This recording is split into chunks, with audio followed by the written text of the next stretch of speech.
everybody, and welcome to tonight's NFCA webinar presented by Rapsodo.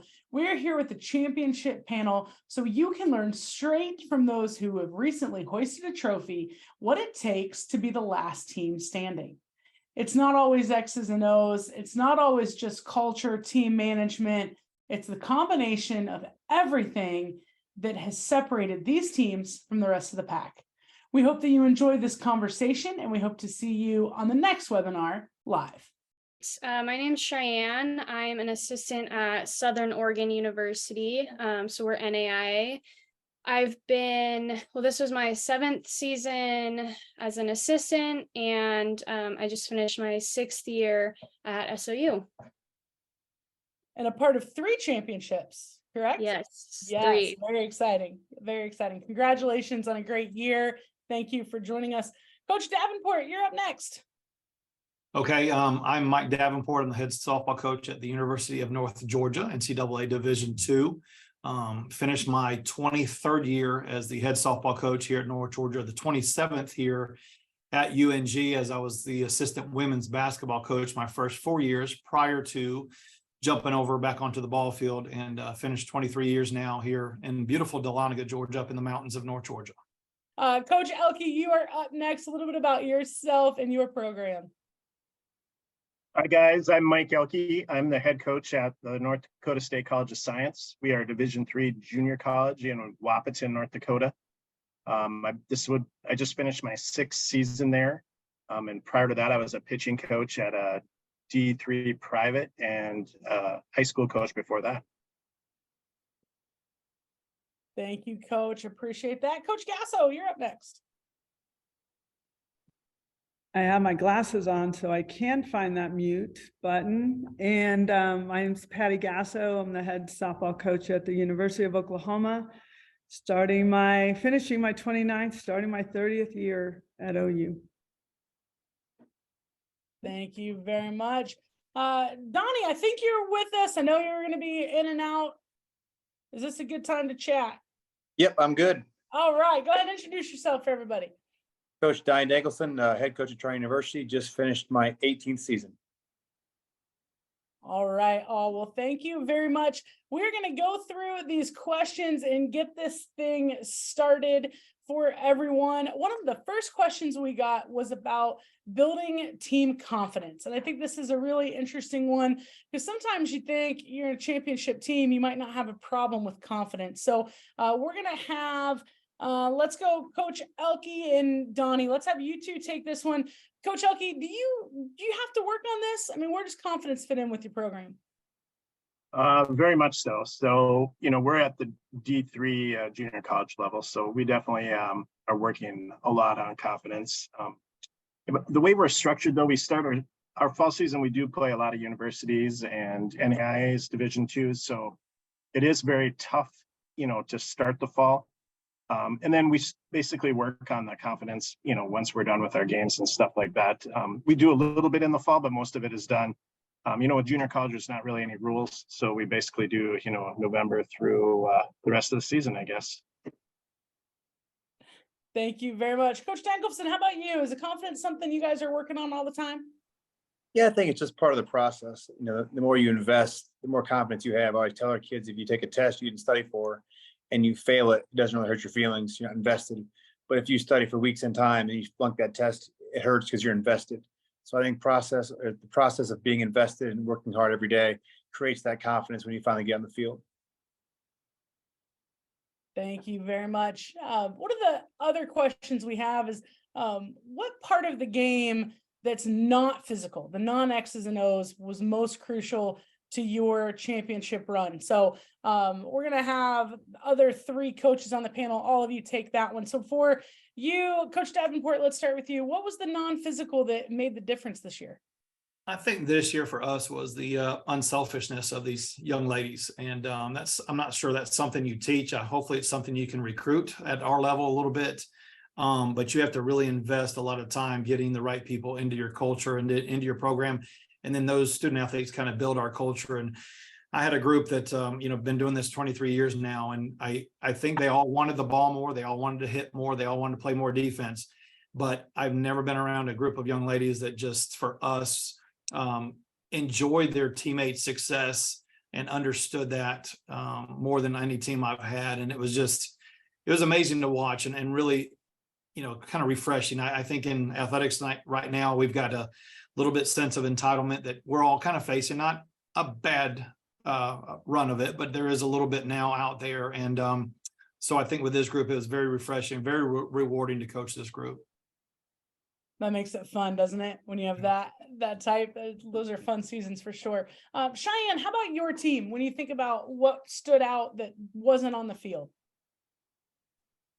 I think our group I think they just had a lot of team chemistry and really gelled together. And, they were, we all know, like, you don't have to be best friends on the field, off the field, but they truly were. It was like they spent all their time together, and I think just really bought into the family aspect of our program, which in the end, I think what was a difference maker for us was when everybody accepted their roles on the field. But I think without that team chemistry and everybody just truly having each other's back, that I don't know that would have been possible. So I think just building those relationships, beyond the softball field was really important for us.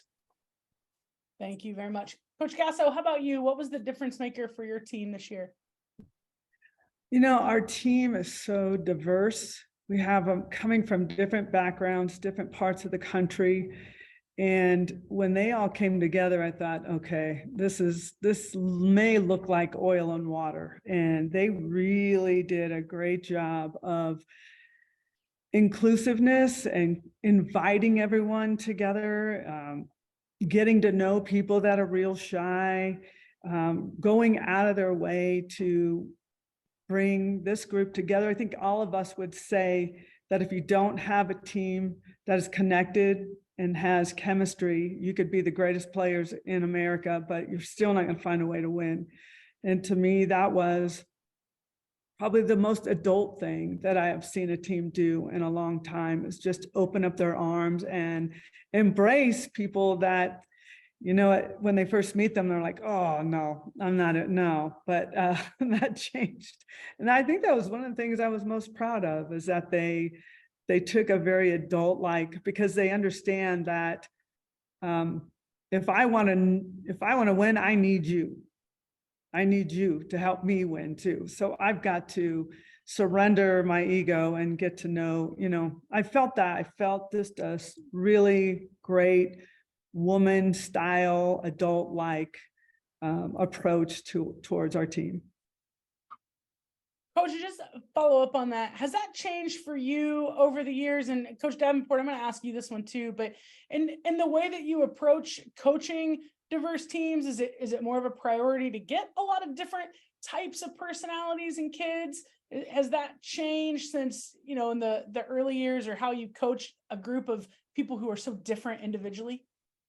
Yeah, I think that softball is all over the world now. So there are so many different, every team looks unique. I mean, there's just all kinds of races and cultures and so forth. So I love that.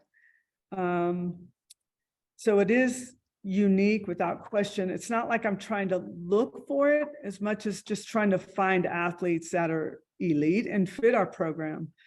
But one thing that I've done differently is, back in the day, I would say, okay, here's what we're doing. We're all going to get, I would be the one that is trying to create this.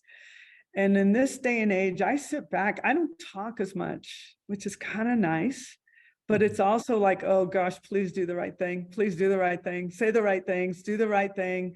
And they, with a little bit of direction or a nudge, but I am not even close to in the middle of moving these guys in different ways or making them, like structuring it.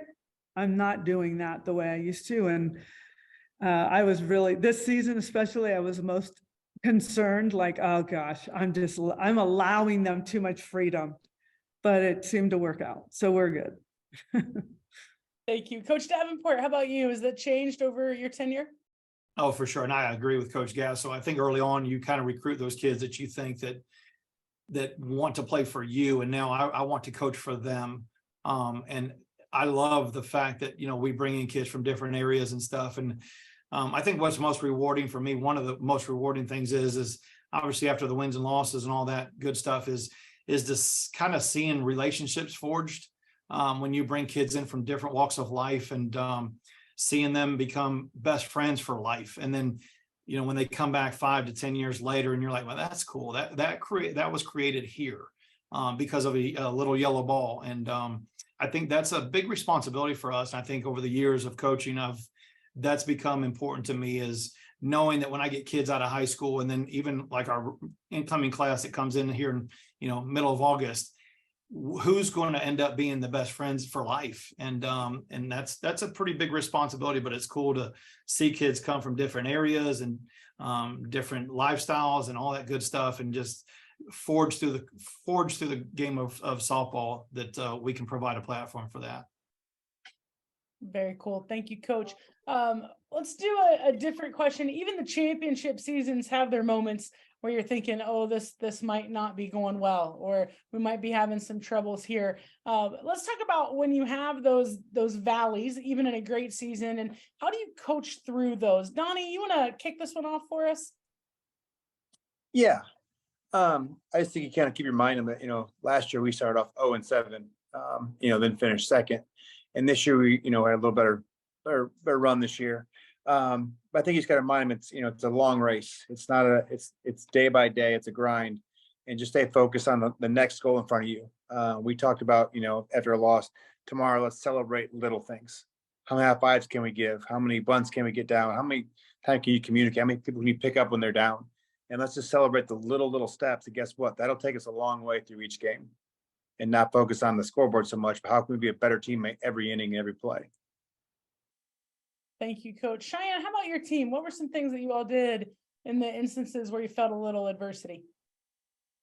Yeah, I mean, for us, we did really struggle throughout the season, just finding consistency. And, we didn't finish in our conference the way that we wanted to, or that we felt like we were capable of. And it was after, those losses or those games where we just knew that we didn't play the way that we were capable of. It's like we just really honed in on the idea of trusting the process. And, as coaches, we knew that we had really talented athletes, but it was also letting our athletes know how much confidence we had in them, despite, dropping a game here or there.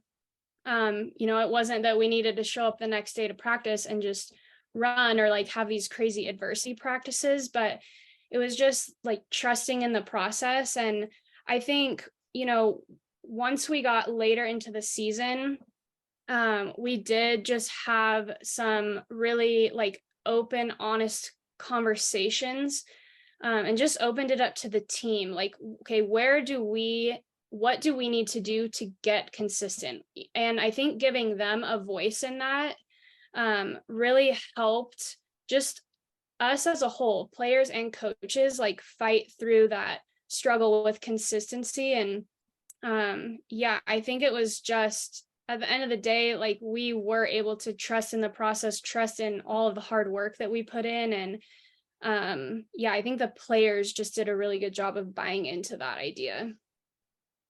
Thank you, Coach. Coach Elke, how about your program? Anything that you guys did when you were facing some tough times? Well, being in North Dakota, we basically, you wake up and you're facing tough times, right? So, and I think that kind of helps because, if it's 20, 30 below and you got to walk across campus just to get to your 8 a.m. class, it's tough. So they have to help each other out. And I think we use that to our advantage. They need to share cars. They need to help each other out across campus. They need to give each other rides to get groceries, whatever it is, give each other rides. Our facility is our camp. It's a junior college, but it's still probably about 10 blocks, from one end to the other. So, you're not gonna get out of your dorm and walk to, our athletic facility. This year, the winter was extreme. Like December, January, February, March, even into halfway through April, we still had blizzards and closing roads. So, we just kind of use that to our advantage. So I think that was huge for us. So I think like every day you get up here, when when we don't have a single kid from North Dakota, they come from all over. So when they get up here, it's nice, and then it quickly turns, and you realize that you need to grab your teammates and be a good teammate as well. I mean, having spent 4 years in the tropical South Dakota, and he's not exaggerating. So I think that's great and not great all at the same time. But thank you, Coach. An interesting question on the difference between intensity and pressure, and how do you create practices and environments that allow for your team to compete and to have intense moments, and to learn that pressure doesn't have to be a bad thing, or to overcome those moments, because when you get in the championship, right, there's all kinds of pressure, maybe more than they've felt all year long. Not really a specific question, but how would you say that your program works on those kind of things? Coach Davenport, you want to go first on this one? Yeah, I think for us, I mean, we challenge our kids pretty hard in the fall. We play some very talented Division I programs in the fall, knowing that if we don't play well, we will probably get embarrassed. And we also mix it in with other programs that are compatible to us, to where our kids do have some success and our younger kids don't get freaked out by the college game. But in the spring, I think it's just them understanding that every game does matter for us. And I think with the way the Division II is set up with rankings and regional rankings, that every game that we play pretty much accounts just as much as a conference game, just as much as your rival game, just as much a game in February 1 as opposed to April 1. So it's just something that we stress to them, that we show up to compete every day. And I think it's just I think on the coaching side of things, it's paying attention to detail, holding them accountable, not in a negative way, but in a positive way, so they understand that ground ball at practice can turn into a missed ground ball in the game if we don't address it quickly there at practice and in a game, and just not letting them slide, but just holding them accountable, so they understand that every rep does matter and every pitch does matter for us. Coach Gasso, how about you and in your program? What are some things you do for that? We took on something that we're going to do again this next season, and the fall really helped create how we finished. And we're fortunate to have 20 very, very good players. And we would, every Wednesday, we called it the Battle Series, and actually ESPN Plus picked it up. Our university televised it. So it's two teams playing against each other, and it's kind of playing the athletes' unlimited scoring system, but we would also add in points for exit speeds and use some of the numbers that we're trying to reach as well. And I'll tell you, it was one of the coolest things I've ever watched, is watching two teams who are one go against each other, because you're looking at what the other second baseman on the other team's doing, and that's your competition. So there's competition not just to win, but at every position. And we tried to open up the gates and we'd sell it out, and people were there, and you could really simulate what a fall or a spring game would feel like. And it certainly was sharpening each other, and also encouraging them to stay healthy, and all these things that you're like, oh, who cares, I'm just going to do it, doesn't matter. It mattered, and they knew it mattered. So it was intense battles. It was called the Battle Series for a reason. There were battles every Wednesday, and the simulation of it was just a beautiful thing, because every week I would change the lineup. But I'd look at one team and go, oh, and I know you're all going, oh, God, I wish I had that problem. And I get that. But you'd put one team together and go, that's not fair. I've got to switch that. And then I look at the other team, like, this isn't fair either. Okay, that's good. So every team was different every week. And it was just, it was pressure, but they love it. They have learned to love pressure. And I'm telling you why, is because they're not afraid to lose. And if you're not afraid to lose, then you're not afraid of anything. Thank you, Coach. Next year, I say you let them draft, and then you don't even have to worry about making the teams. Just let them do it.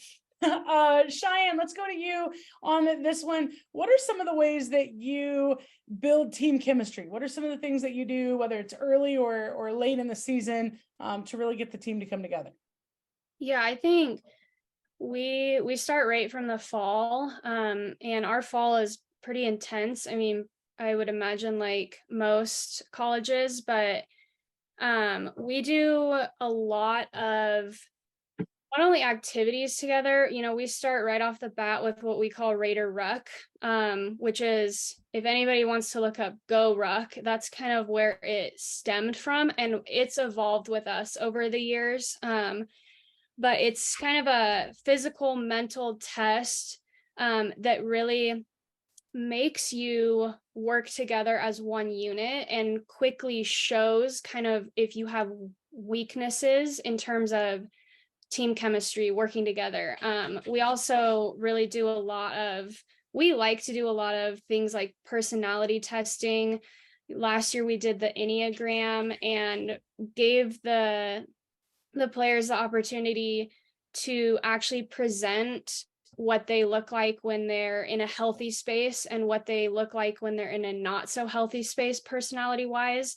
And it helped me as a coach, and I know that it helped each teammate just know how to work with one another. We're all going to have bad days, but being able to know what your teammate needs when she's struggling, or even a coach, really made a difference. And something else that we do that I think has been really beneficial over the years is every player and coach has an opportunity to just tell their story. So, you can get as detailed as you want, but a lot of people really do show some vulnerability and, just share some things that have been hardships through our lives. And I think it just makes you relate a little bit more to one another, knowing some of the things that you've gone through and being able to celebrate just really good things in our lives. But yeah, I think the more that you can do, just getting the players to share with one another, and just getting to know each other kind of on a deeper level than softball. Thank you. I appreciate that. I love the Enneagram. I'm an 8. They're really fun. And if you don't know anything about that, we have a video from convention. Dot Richardson talked a little bit about coaching different people. It's a really cool process. Coach Davenport, you talked about this a couple different conversations we've had, team togetherness and bonding. What about you guys? What do you do?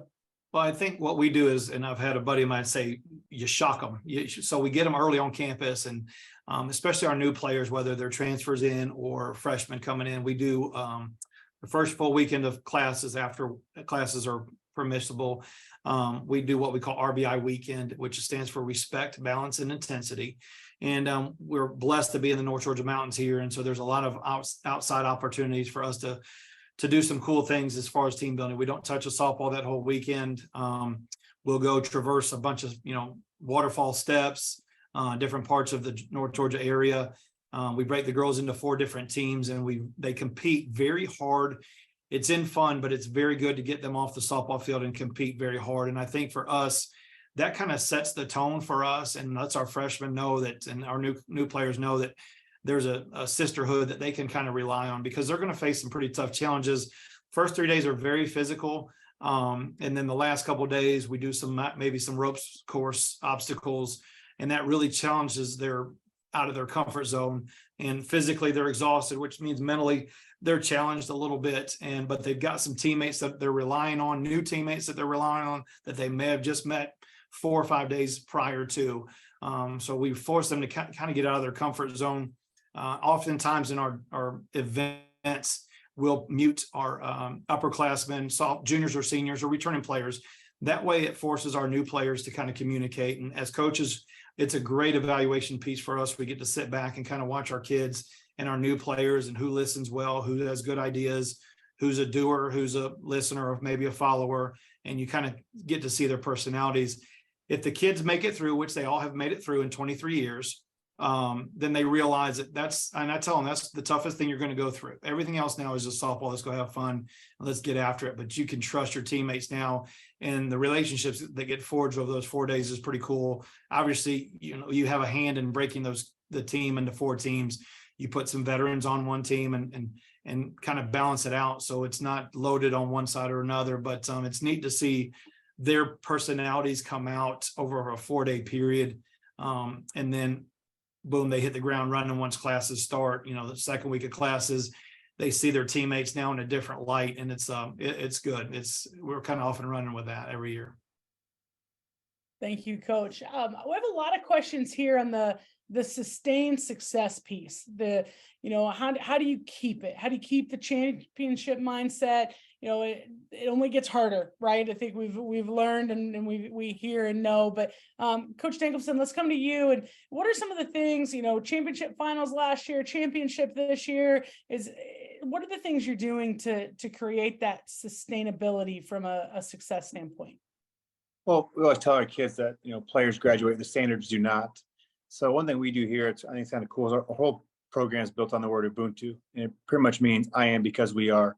So the first thing we do is we put them in our Ubuntu groups, and we pick the kids we think have to be leaders in this program. And it could be a freshman through a senior who shows the courage of being a leader. And then they have 3 or 4 kids in their group. So if I take my group to the volleyball game, I get so many points. But if I bring another group, I doubles. If I get on the dean's list, I get so many points. But if my whole group makes a dean's list, it doubles again. Community service, just different things like that throughout campus they do, just to kind of create more relationships. So I don't think like Patty said, you can be very talented. If you don't have relationships, you're not very good. And then from there, we just try to make sure that they're very held accountable every single day. And then you get the right kids on the bus, and you get the kids that all want to show up early, the kids that want to stay late, the kids that really do strive under the pressure situation. And when you get them all on the right bus and point in the right direction, then I think it's very important at some point you give them the reins. This year about tournament started, we pulled them in and said, listen, we're not done coaching you, but we're done leading you. It's time now for you guys to take the lead. In a certain part of the year, I feel like you guys have to give your team the reins and say, let them go. And you kind of watch your leaders emerge, and all of a sudden now they take the reins, and you just trust the system and the process, and hopefully take you where you want to get to. Thank you, Coach. Coach Gasso, let's go to you. Same question on sustained success, and then Coach Elke will come to you next. I just say for me personally, it's important for me to maintain what my standards are. And I've learned to grow and move with the times. But one thing that I have not changed is the accountability and the level that we practice and that we play. So these athletes, it's pretty much you either fall in and you get after it, or you don't. And if you don't, you're probably not seeing a lot of playing time, or you decide this is too hard. But I know our program isn't for everyone, and players coming in know that. Recruiting is very, very important to us, that we have the right players who understand our program. The commitment of wanting to play hard, practice hard, but the commitment to make good choices. And I'm not saying that they are angels, but if they're running around and they're doing things, they're not getting it done in the classroom. I think we all know college athletics has changed tremendously, and they have so many things on their plate. But ultimately, my expectation is when you come to practice, you're ready to practice. And if you're not and you're a distraction, then I have you sit and watch or do something that maybe coaches don't do anymore. But I'm not afraid to do that. I think of myself not only as a coach, but as a loving parent who's trying to teach you something.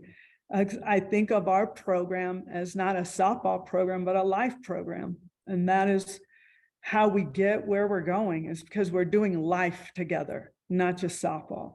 And I'm just trying to teach them lessons and push them, like our other coaches are as well, to a point where they may not like it in the moment, but they respect it in the end. So I'm just trying to be true to myself still as well.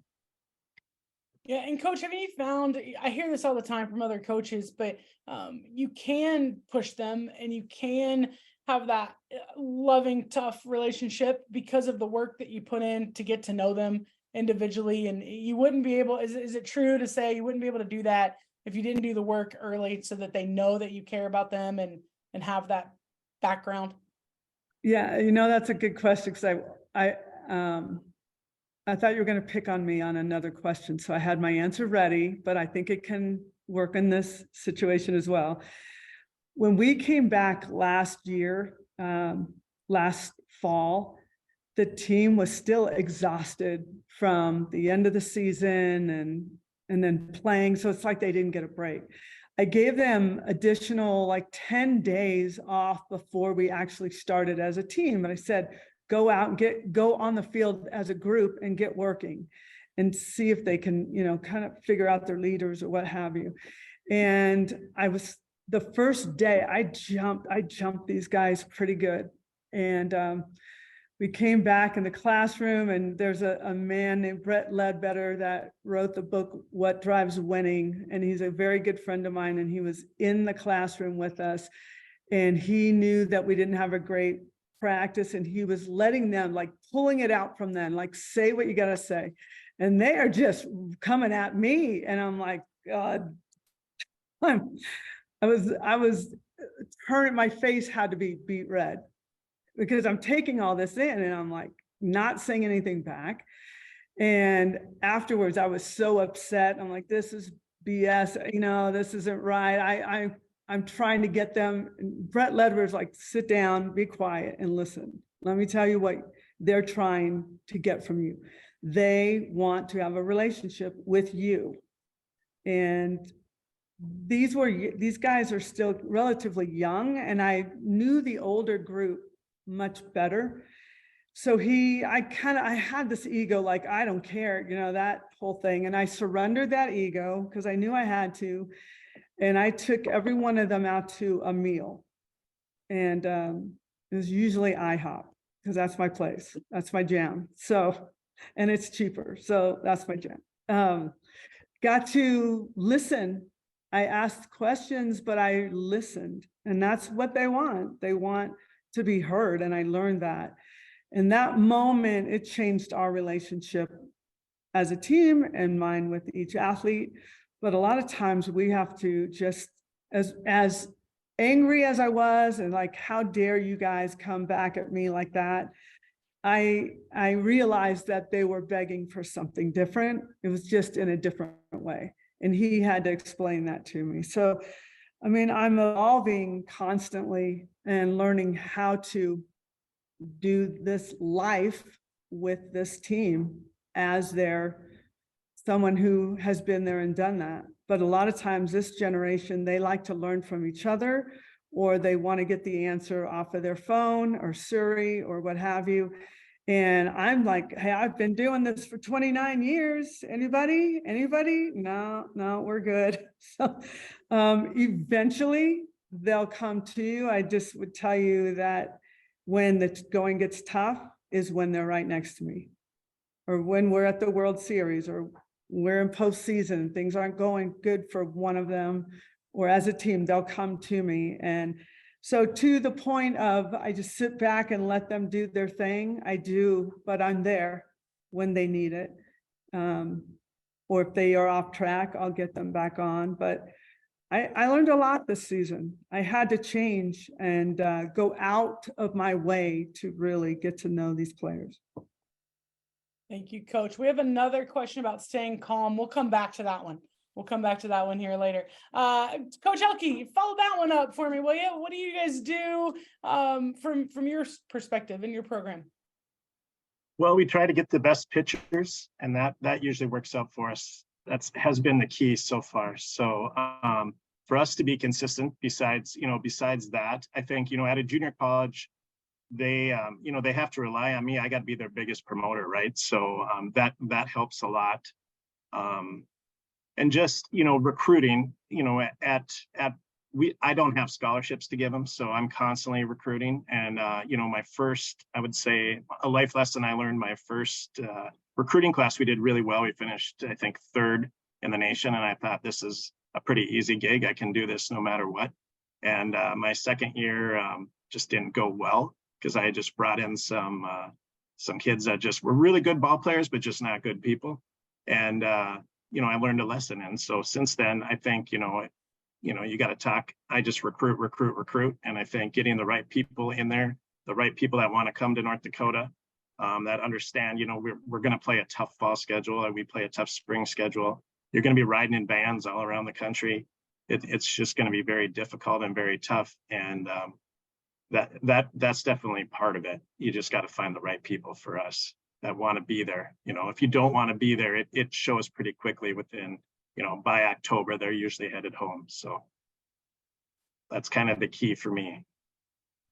Absolutely. Thank you, Coach. Coach Bricker, I want to come to you with a little different question. I love having an assistant coach on the panel because we have so many assistant coaches that are on the call. So talk to me a little bit about what did you take as your biggest role as an assistant coach in the championship run, and what did you find to be some of the most important things that you were doing, whether it was really connecting with the team and relaying information or the pulse of the team. Sometimes that's a goal of assistant coaches, or was it the scouting or the prep, or what did you find to be your biggest challenge or role responsibility through your championship run?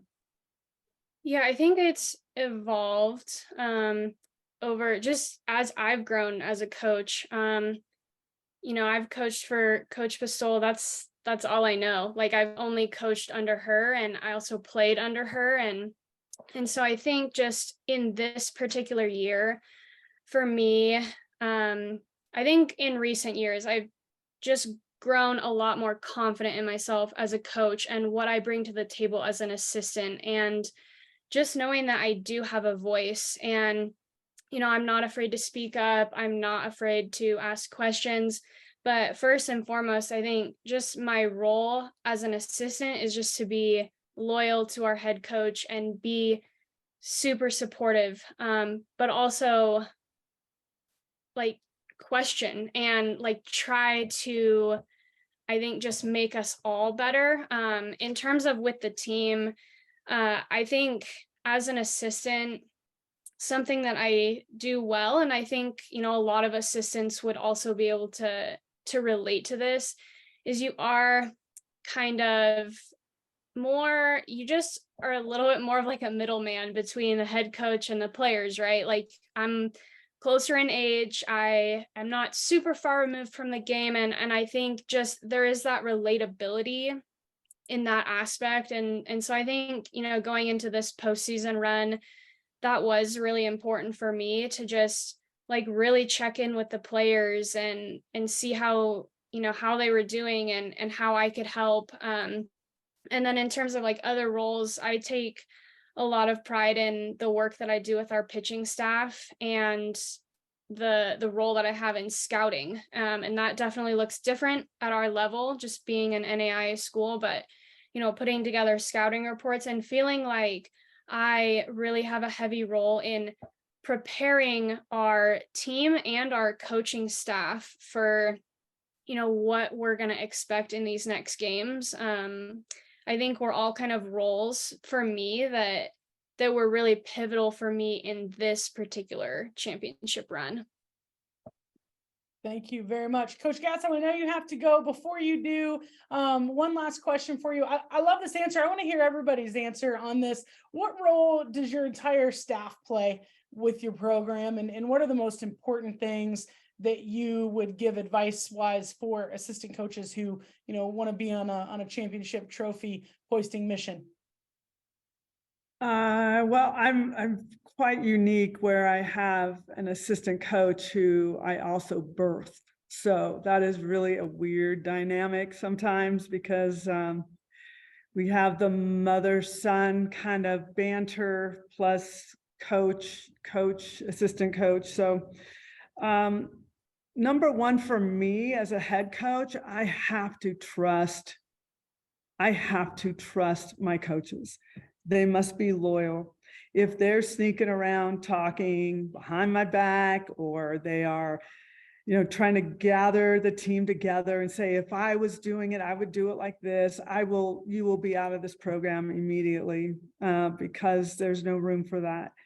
I want my assistants coaches to know I will do whatever I have to do. I will have their back, high water. I am there always for them, but I expect them to do the same and respect me and to hustle, man.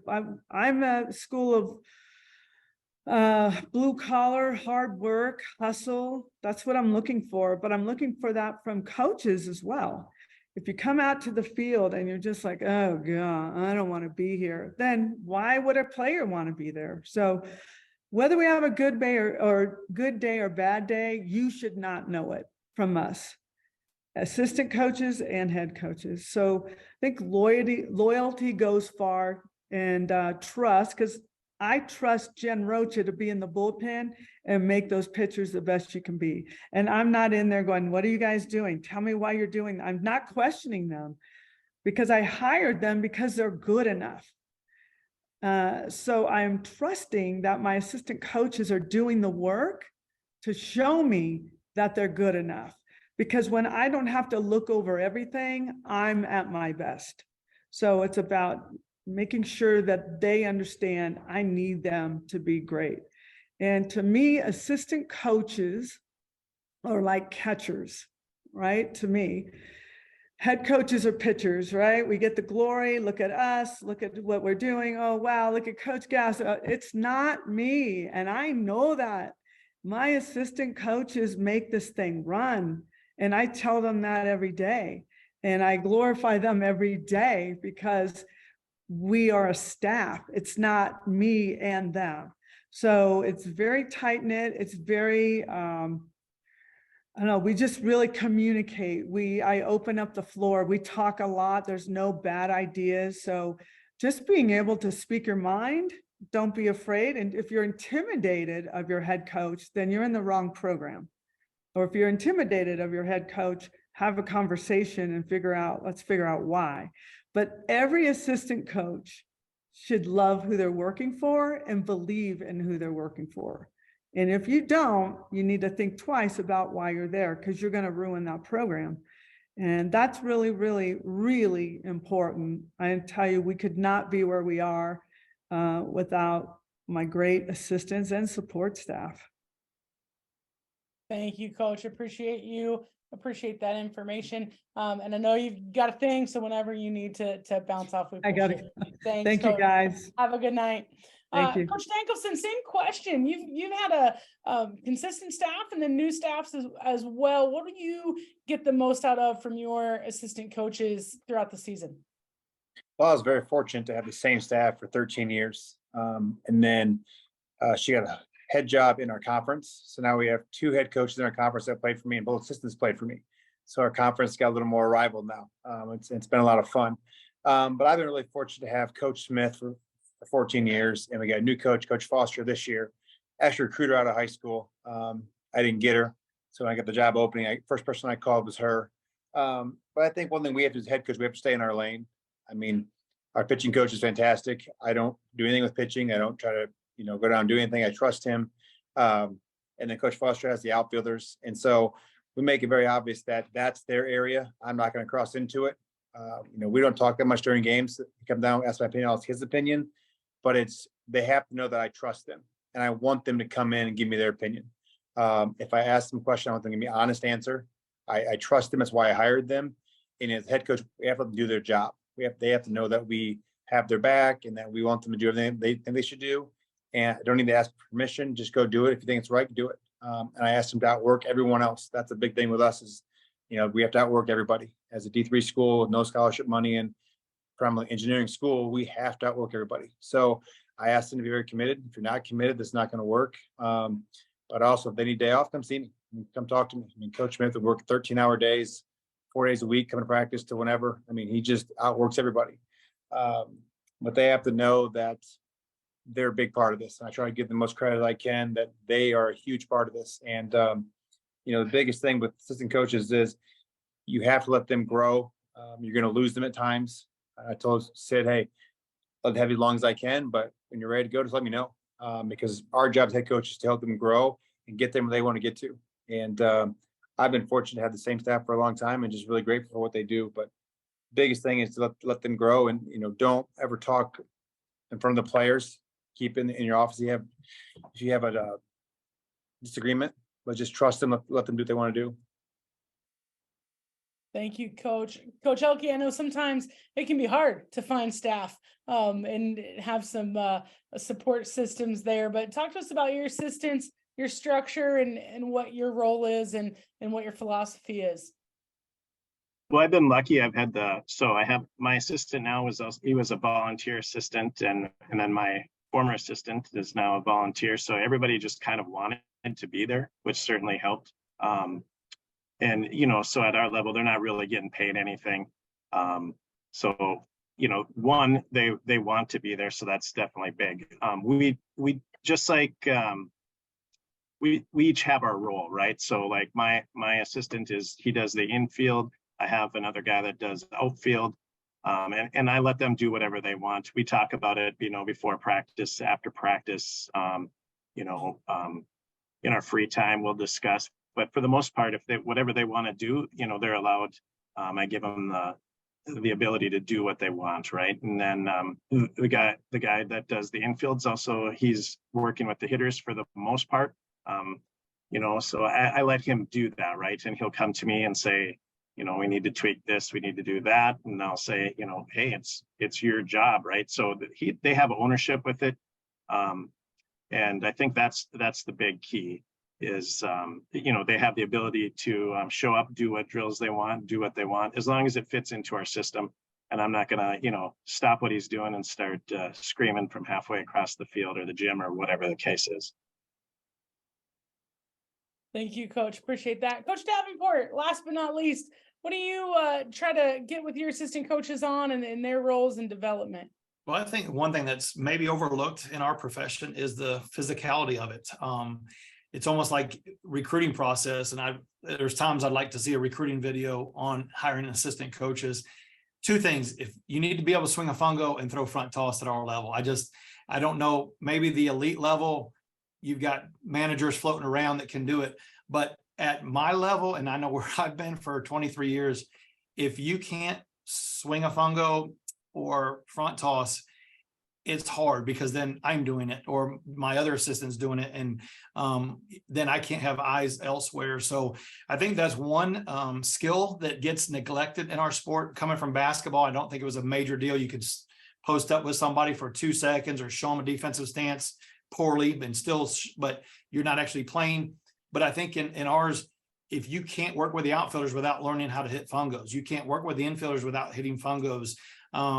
Pitchers, same, whatever it may be. And then front toss, gosh, if you can throw front toss, and you see it at the high Division I level where they've got some spots available on staff for young people that can throw a good full circle front toss, that's invaluable in our sport. And I think that's something that gets overlooked. Some of our players have really mastered that. And, I tell them, if they have aspirations of coaching at the high school level or collegiate level, you have to be able to do this, because if not, how do you run a practice?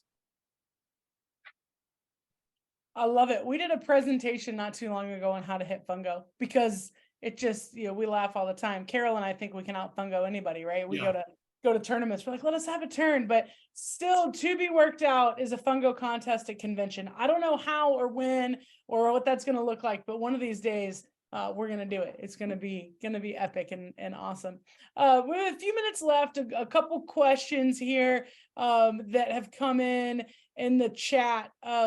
One of them is interesting about accepting a role, being a role player if you're used to being a starter. And I know that can always happen, or even I've heard it described as a purpose. What's your purpose on the team? Maybe not role. And just curious, how do you talk about that with your programs? And what do you do to encourage those student athletes to maintain a part? Cheyenne, let's come to you first, and then Donnie will come to you next. Yeah, I think just the idea of being a role player is something that is talked a lot from day one in our program. You know, when you're carrying a roster of at least 20 for us, you are going to have role players. And we have been really fortunate to, I think, just recruit really good, just people of good character. So just in, you know, these last several years, we've had these upperclassmen who understand that there is a real value and importance in being a role player, and you are just as much a part of this team as somebody who may have made the last out in a national championship game. And for us, you know, again, we talk about it all year, and we have some really, really great examples in our program, just people who play their role so well, but are still grinding every day and making everybody around them better. Something that we did this year, you know, through our inconsistencies throughout the season, there were glimpses. And I think naturally, like, everybody wants to be on the field, and you want people who want to be on the field. But, you know, there were some instances where you could just kind of see that there was just some body language that wasn't positive. You know, there were some people that weren't necessarily accepting of their roles in situations. And going into the postseason, our head coach pulled every single player aside, one-on-one, and just gave an honest answer to, this is where we see your role as a coaching staff. And this doesn't mean that you don't stop working hard every day. This doesn't mean that you don't stop pushing everybody, but I really think it is about having those honest and sometimes hard conversations with players. Nobody wants to have them, but I think as a player, you know, if you're hearing just some honest feedback from your coach, it goes a long way than just kind of being left in the dark or left to wonder. So I think I would just encourage coaches to have those really open and sometimes hard conversations. Thank you very much. Coach Dankelson, your thoughts on role and purpose and being a team player? We tell our kids that, you know, you can ask any question you want, but you're going to get an honest answer. So don't ask the question if you don't want the answer. And like she said, I think we have to explain to them where we see them and why they're there and how they can get out of that role. And the one thing we tell them right away is everyone is equal as a person. As coaches, we have to do a really good job of treating everybody the same. You can't treat your best player different than your most least talented player. They have to know as a person, they're equally as important. That doesn't mean the role is going to be the same. You know, our first meeting, the first thing we talked about was sacrifice. We knew at semester we brought in 3 transfers. That was going to change the whole dynamic of our team. Everybody's have to sacrifice for the betterment of the team. And if you didn't want to do that, no offense, there's the door. If you care more about yourself than this team, you can leave right now, because we have the talent to win it. Now it comes down to, can we have the chemistry and can we sacrifice and accept our roles? And one of our great example was we have a junior who pretty good in the outfield, but not going to beat out a couple of kids we had out there. And her role was to score 1 run a game. Your job was to get on first as pinch runner, steal second, and find a way to score. And when she come in, everyone would chant 1 run, 1 run, you know, and celebrate her 1 run. We got along, we had pinch hitters that bought in their role. We could change the catcher over and over again. I mean, everybody bought in their role. Why? Because it helped the team. And, you know, all year long, we talk about how important those roles were. So we win a big game, and we wouldn't talk about who had the big hit. We talk about who gave the most high fives, who came in and stole second base, who communicated on a fly ball, didn't land on the ground.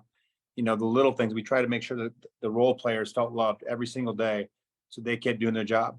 And, you know, a great example was when we finally won it, they had 1 trophy that wasn't the right one, and they gave it to one of our non-starters, and our freshman of the year grabbed it and said, "I'll take that." And the whole team almost got in a fight trying to take the bad trophy. Nobody wanted someone else to have the bad one. And finally, the NCAA said, "Hey, you're going to get another one. We still have it here right now." But that's why we're so standing, because everybody sacrificed and everyone embraced and loved them, and loved the role, but they bought into the betterment of the team. And that was the biggest change from this year to last year, was everybody bought in and decided, I don't care what my role is. We have talent. Let's win it this year. And that was awesome to watch. Yeah, very cool, coach. Very cool. With the role and with being a team player comes accountability, and sometimes we hear that that's hard for teams to hold one another accountable, hold themselves accountable. Mike number one and Mike number two, we're gonna have you answer this question. Let's see, Coach Davenport came off mute fast. He is ready. Talk to me about that, Coach. Well, I think in the past we tried to hold everybody, each other accountable and things like that. And I think with the game itself, simplifying things kind of benefits the kids. And so we said, okay, hold yourself accountable. You hold yourself accountable. Then if everybody does that, then we can move on from there. And I think that was a biggest change we've had probably over the last 5 years, is really focusing on, because when we put it on one young lady to hold another young lady accountable, it just became out of the realm of what they can control. And we always talk about controlling the controllables. They couldn't always control whether their teammate went to class or whether she was working hard at weights. And so we really put it on the onus on each individual themselves. And then, you can kind of monitor that a little bit easier. And that's kind of where we went with that, the accountability piece. Thank you very much. Coach Elke, how about you? Well, our situation's unique in the fact that, we only have 2 classes, right? So most of these kids are 19 and 20 at the most. So, we don't have like defined leaders, so to speak. We do have, rules in place and stuff like that. I'm big into, I'm not going to babysit you. If you break the rules and it gets found out or whatever, then there's going to be consequences. And those consequences are usually, a lot worse than, if I was checking on you every day and trying to keep track of you. So that's kind of how we do it. I trust them and they need to trust me, and I trust them until they break the rules. And then when they have done that and that trust is broken, then it's tough to get back from that, right? So, and I think they realize that pretty quick in the fall. And again, we have everybody living on campus and they're all living together. So I think that kind of takes care of itself as well. So. Thank you all very much. Appreciate that. We're just going to go one more time to each of you. And if you would, and this is going to be your challenge, what's something you haven't said about your team yet? I know that so often we're kind of laughing about this a little bit before we started the recording part, but you answer so many of the same questions, right? All year long. How did you overcome this, or who made the difference? But I want to see if you can share something about your team, your season, your journey that you haven't shared with anybody else yet. What's something that's new and that your fellow coaches may be surprised to know? We'll go backwards. Coach Elke, how about you go first on this one? Well, so this year and in all years, our team is unique in the fact, we don't really have anybody too local. We have kids from all over. This year we added it up. We drove over like 12,000 miles in a lot of that's in vans. So, it's fly by. I mean, we're flying by the seat of our pants a lot of times. The road's closed. We can't go this day. We got to go the next day. We're changing hotels. We're doing all this.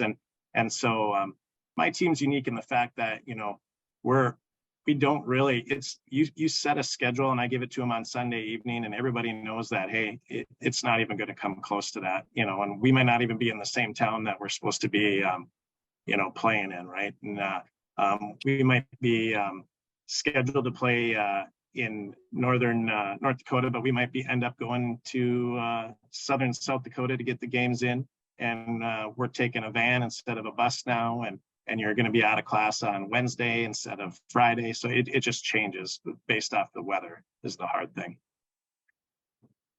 Yeah, absolutely. That is definitely a challenge. Let's see. Donnie, how about you? What's something that this group wouldn't know about your team and your journey? Well, it's kind of a funny but interesting story.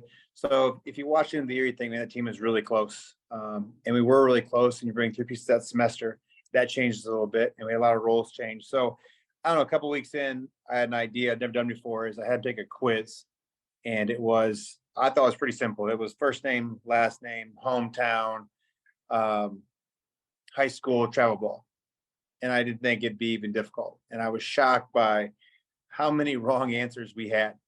And keep in mind, they all took it in the same gym. So all you do is look around. Should be all get all the names right. And so we took the quiz, and luckily I added up all the wrong answers. I'm terrible at math. So it was like 17 or 21, something like that were wrong. And so we ran 21 laps or whatever it is, stair laps. So I thought we should know all these answers.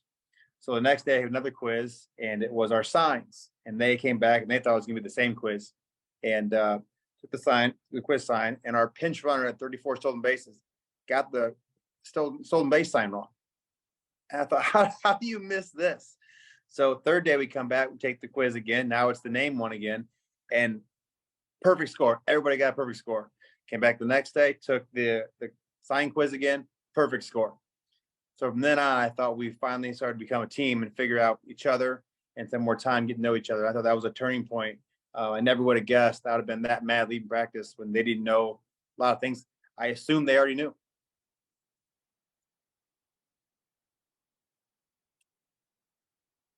That's funny.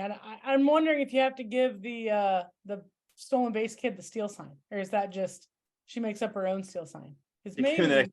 I apologize. I don't know how I missed that. I said, it's your main role. We got to laugh at the next day, but that night she didn't find it Yeah, funny. not that day though. No. For sure. Coach Bricker, how about you? What's something people wouldn't know about your team this year? Yeah, I think, going back to, I mentioned we do a lot of like the personality testing and really getting to know one another.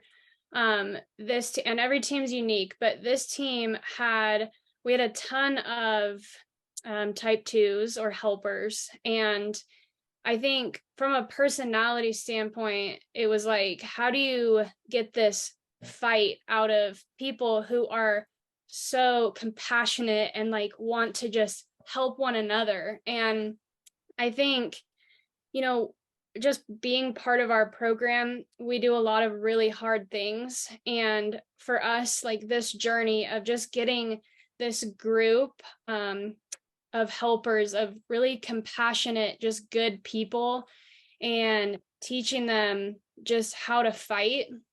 I think, and I don't even know that I can put words to it, but I think it was one of the most rewarding groups, and just seeing the growth in them. And I think just, touching on there at the end, like I think our team did a really good job of allowing ourselves to show emotion. And I think, we were fortunate enough to know that we were playing on the very last day possible that we could be playing. And, before the game, we all, we're in our circle, and I think just seeing the emotion of everybody, to see the growth that we had take, but I think to just celebrate like our lasts as a team. And again, I think just to sum that all up, like what people might not know is I think we did have a diverse group of people with some personality types that, you may not have thought were going to be these fighters on the field, and they just grew into like really strong, empowered women. And it was just really rewarding to be a part of. Thank you, Coach. Appreciate that. Coach Davenport, cleanup hitter for us. What's something somebody wouldn't know about your team? I think it's how many of our kids were successful this year on the field were not successful collegiate softball players their first 2 years. And that to me is something I'm very proud of. I've simplified my coaching profession into helping each young lady reach their potential, whether that may be for her to get a hit in a college game or be an All-American at the college level.